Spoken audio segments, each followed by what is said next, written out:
언니는 왜 꼭 내가 먼저 연락해야지 만나자고 해요? 67살 이정순 할머니는 그렇게 말하며 허탈하게 웃었습니다. 며칠 전 젊은 시절 친구였던 성희 씨에게 전화를 걸었더니 돌아온 말은 이랬다고 합니다. 어머 이정순, 너 아니었으면 나 먼저 연락도 못했겠다. 요즘 정신없었어. 그날도 역시 이정순 할머니가 먼저 연락했고 약속도 장소도 시간도 본인이 모두 정했습니다. 집에 돌아오는 길 문득 이런 생각이 들었다고 합니다. 내가 사라지면 저 사람은 과연 나를 찾기나 할까? 이건 단순한 외로움의 문제가 아니었습니다. 세월이 흐를수록 진짜 친구와 가짜 친구는 점점 더 구분이 됐습니다. 오늘 이 시간은 조금 무거운 주제일 수도 있지만 반드시 짚고 넘어가야 할 문제입니다. 혹시 이런 관계를 지금도 유지하고 계시진 않나요? 연락은 항상 내가 먼저 하고 내 이야기는 귀담아 듣지 않고 내가 어려울 땐 핑계만 대고 다른 사람 앞에선 나를 깎아내리는 친구. 이 중 한 가지만 해당돼도 그 관계는 점검이 필요합니다. 오늘 저는 진짜 관계란 무엇인지 그리고 그 관계를 위해 어떻게 나 자신을 보호해야 하는지를 이야기 드리고자 합니다.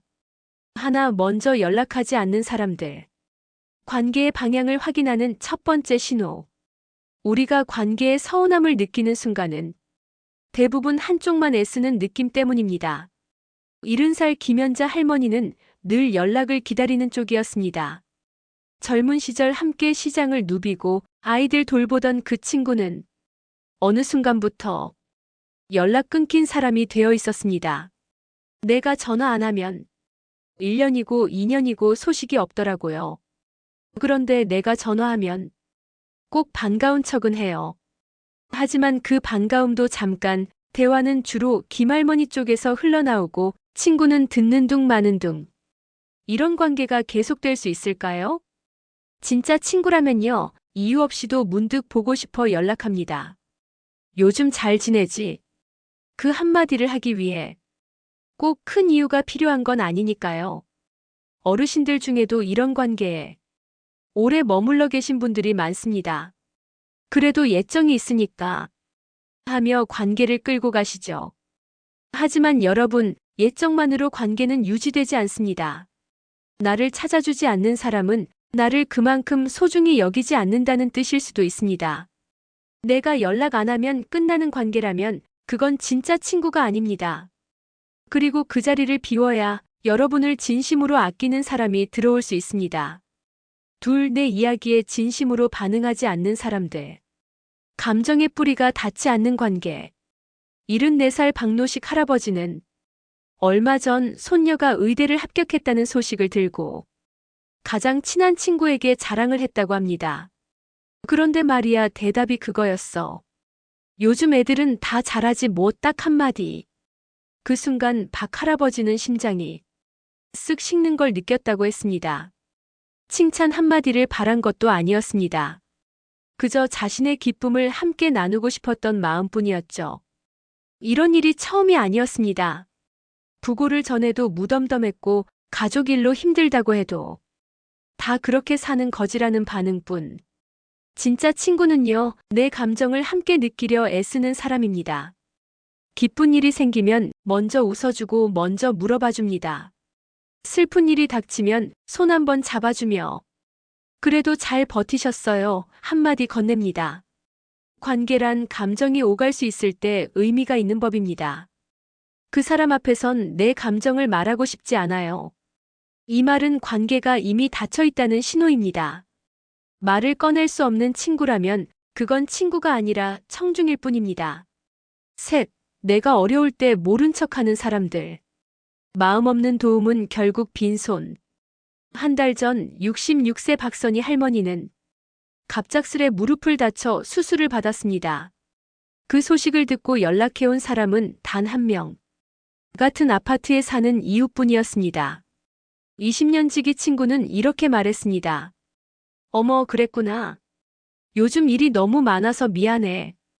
그러면서 한 번도 병문안을 오지 않았다고 합니다. 하지만 반대로 그 친구가 집안일로 힘들어졌을 때 박 할머니는 음식도 해가고 손주도 봐줬었다고 합니다. 진짜 친구는 여유가 있어서 도와주는 게 아닙니다. 마음이 있어서 손을 내미는 거죠. 누군가를 돕는다는 건 내 시간을 조금 떼어주는 일이기도 하지만 무엇보다 내 마음의 온기를 나누는 행위입니다. 내가 어려울 때 누가 옆에 있었는가? 이 질문에 답할 수 있는 사람, 그 사람이 진짜 친구입니다. 상황이 좋을 땐 누구나 내 옆에 있습니다. 하지만 내가 아플 때, 내가 무너질 때, 그 순간 옆에 남아있는 사람은 아주 적습니다. 그 적은 사람 한 명, 그 사람이 소중한 진짜 친구입니다. 넷, 다른 사람 앞에서 나를 깎아내리는 사람. 관계는 보호받아야 할 내면의 공간입니다. 76세 장인우 어르신은 오래된 친구들과의 모임에서 겪은 일을 털어놓았습니다. 다들 모인 자리에서 그 친구가 이러는 거예요. 인우는 원래 말이 좀 느리잖아. 답답한 스타일이긴 해도 정은 있지. 사람들이 웃는데 저는 한마디도 못하겠더라고요. 그 웃음이 날 향한 게 아니란 걸 알았으니까요.